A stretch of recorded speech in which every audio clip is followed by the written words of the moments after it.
ہمارے جو ڈالرز کی ضرورت پڑتی ہے امپورٹس کے لیے اور ڈیٹ سروسنگ کے لیے اس کو سب پوری طریقے سے فائنینس کر سکے. ہمیں ریمیٹنسز جو ہیں وہ ایک طرح کا ہمارا ایک سیفٹی والو ہے جس کے اوورسیز پاکستانیز ڈالرز بھیج دیتے ہیں جس سے ہمارا نظام چلتا ہے اور پاکستان میں اس سے کنزمپشن بھی ہوتی ہے اور انویسٹمنٹ بھی ہوتی ہے. تو اس کے ساتھ ساتھ اگر آپ یہ دیکھیں کہ اس پچھلے 3-4 ماہ میں ایک گلوبل آپ کا شاک آیا ہے کموڈٹی پرائسز کا اور سب سے امپورٹنٹ اس میں ہے انرجی کی اور توانائی کی امپورٹس جو ہم کرتے ہیں اور ہماری توانائی کا سیکٹر جو ہے وہ پرائمیرلی اب امپورٹڈ ہے. اور اگر آپ پاکستان کی امپورٹس کو دیکھیں تو تقریباً 25% ان امپورٹس کا صرف انرجی ہے, یعنی کہ جو آپ پیٹرولیم مصنوعات. فیول منگاتے ہیں اپنی گاڑیوں کے لیے اور جو فیول منگاتے ہیں آپ اپنی بجلی بنانے کے لیے.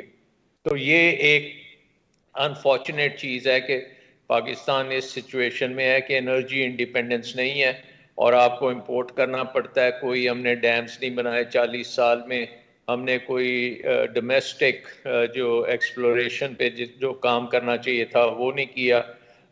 سولر انرجی جو ایک قسم کی فیول لیس انرجی ہے اس پہ نہیں گئے, حالانکہ وہ بہت سستی ہو چکی ہے اور پچھلے 5-6 سال سے بلکہ زیادہ سے پوری دنیا جو ہے وہ سولرائزیشن کی طرف گئی ہے اور ہم صرف 1% اپنی کیپیسٹی جو ہے وہ سولر میں کریٹ کر سکیں. تو یہ تو ہمارے اسٹرکچرل چیلنجز ہیں. میں ڈاکٹر اکرام الحق صاحب کی طرف بھی جانا چاہ رہی ہوں. ڈاکٹر صاحب اب مسئلہ گھوم پھر کے پہلے تو ہم امپورٹ ایکسپورٹ کی بات کر لیتے ہیں.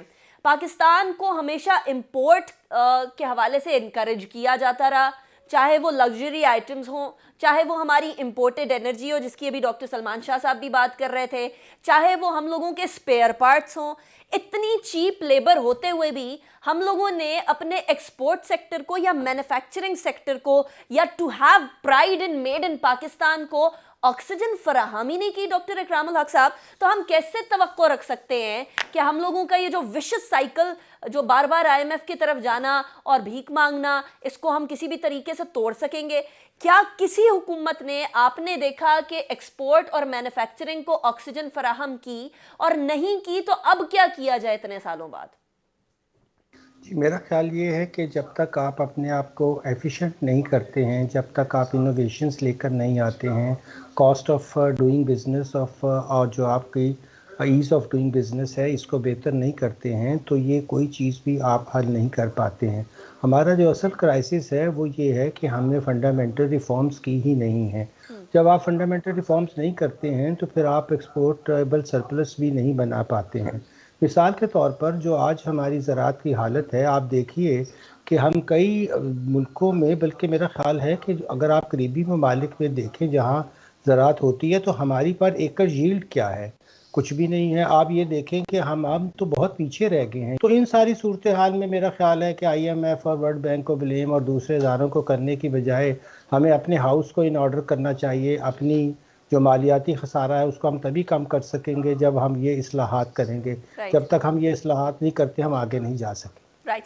اچھا ثاقب شہرانی صاحب, اب یہ اصلاحات کرنا ہی سب سے بڑا چیلنج ہے پاکستان کے اندر, کیونکہ ایک طرف اصلاحات کی جاتی ہیں تو اصلاحات تو لانگ ٹرم چیزوں کو دیکھ کر کی جاتی ہیں, لانگ ٹرم سٹیبلٹی کو دیکھ کر کی جاتی ہیں. ہمارے یہاں میں نے اکثر ہمارے بزرگوں کو بھی, پاکستانیوں کو بھی جنرلی بھی کہتے ہوئے سنا کہ دیکھیں سنگاپور ہمارا پلان لے گیا, ہم سے بہت آگے بڑھ گیا, پھر ہمارے کچھ ہی سال کے اندر, پچھلے ڈیکیڈ کے اندر میں نے خود یہ دیکھا کہ بنگلہ دیش کس طریقے سے اکانومی کو سٹیبلائز کر گیا, یہاں تک کہ جب کراچی کے اندر انسٹیبلٹی تھی تو ہمارے اپنے جو مینوفیکچررز تھے وہ بنگلہ دیش جا کر مینوفیکچرنگ کیا کرتے تھے, جو کہ اب کچھ حد تک واپس آ رہے ہیں.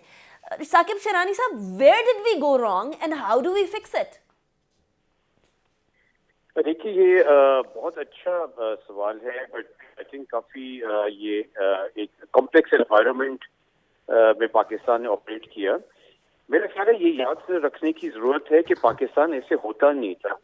یہ 1980s تک پاکستان ایک ڈائنامک اور ویل فنکشننگ اکانومی تھی. بے شک اسٹیٹ نہ فنکشن کر رہی ہو اپنی پوٹینشیل پہ, بٹ پاکستان میں 60s میں 70s میں انڈسٹریلائزیشن ہوئی اور پاکستان میں زراعت میں بہت انوویشن ہوئی اور ہمارے ییلڈز وغیرہ بڑھے.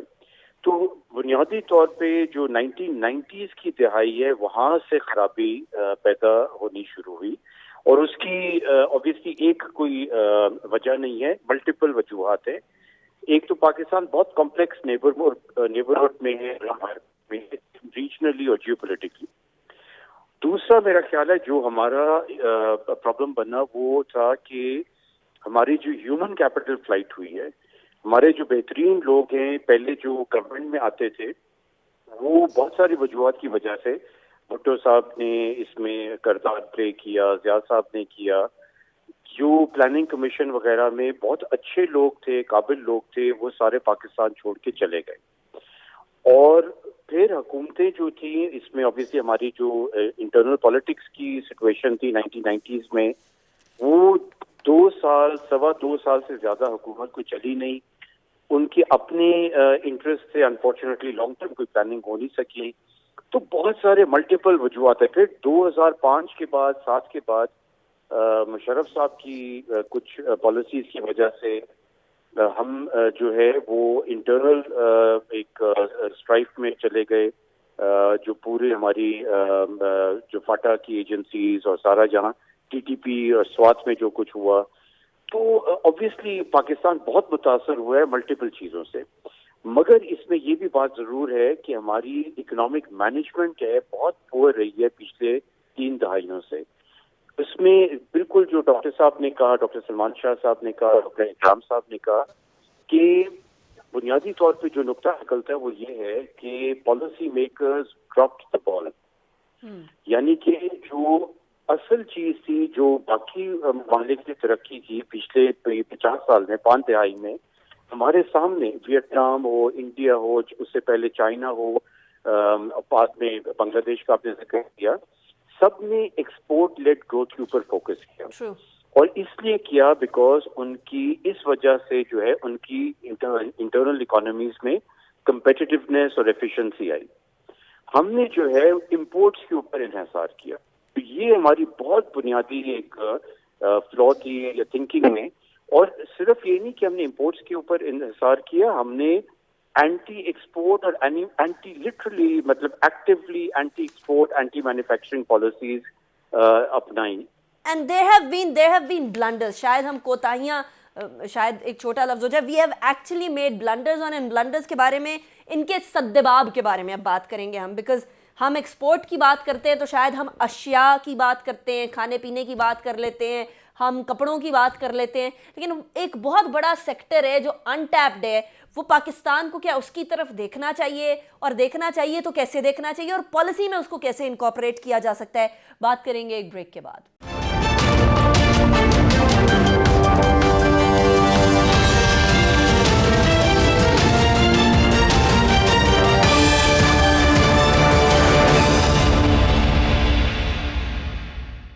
Welcome back after the break. ناظرین, اگر ہمارے جیسے ملک کو بڑھنا ہے جہاں لیبر بڑی سستی ہے, جہاں لوگوں کو روزگار چاہیے, تو ہمیں ایکسپورٹ کی طرف دھیان دینا ہوگا. اور ایکسپورٹ میں ہمیں مینوفیکچرنگ سیکٹر پہ تو دھیان دینا ہی ہوگا, لیکن مینوفیکچرنگ سیکٹر کے علاوہ ایک سیکٹر ایسا ہے جو کہ ہمارے یہاں بڑا انڈر یوٹیلائزڈ ہے. ڈاکٹر سلمان شاہ صاحب, ہم لوگ سروس سیکٹر کو اکثر اوقات بھول جایا کرتے ہیں, یا ہم کہتے ہیں ٹیکسٹائل کو بڑھائیں, ان کو سبسڈی دے دیں. ہم کہتے ہیں کہ جی ہمارے یہاں سے اشیاء جو جاتی ہیں باہر, مختلف گندم ہو گئی, چینی ہو گئی, اینڈ واٹس ایور, اس کو بھیجیں. لیکن ہم غور نہیں کرتے سروس کے اوپر, یا سروس, اگر ہم لوگ سروس سیکٹر کی بات کرتے ہیں تو ہم اپنے لوگوں کو مزدور بنا کر باہر بھیجنا پریفر کرتے ہیں. اتنا بڑا دنیا کے اندر گیپ ہے اس ٹائم پر جو کہ پاکستان پر کر سکتا ہے آئی ٹی سیکٹر کے اندر. کیا ہم لوگوں کے یہاں اس کے اوپر کوئی غور و خوض ہو رہا ہے؟ اینڈ اف سو تو ہم اس کے ریزلٹس کب دیکھیں گے؟ دیکھیں, آپ نے ایک بہت امپورٹنٹ پہلو کھول دیا ہے جو کہ آئی تھنک پورے پاکستان کو اس پہ فوکس بھی کرنا چاہیے, اور وہ بیسکلی یہ ہے کہ پاکستان میں اپرچونٹیز بہت زیادہ ہیں, اور یہ جو اپرچونٹیز ہیں ان کے ایک جو بنیادی وجہ ہے کہ پاکستان بہت بڑا ملک ہے, 6ٹھی سب سے بڑی آبادی ہے, لیکن سب سے ینگ آبادی ہے. تقریباً آپ اگر دیکھیں گے تو 25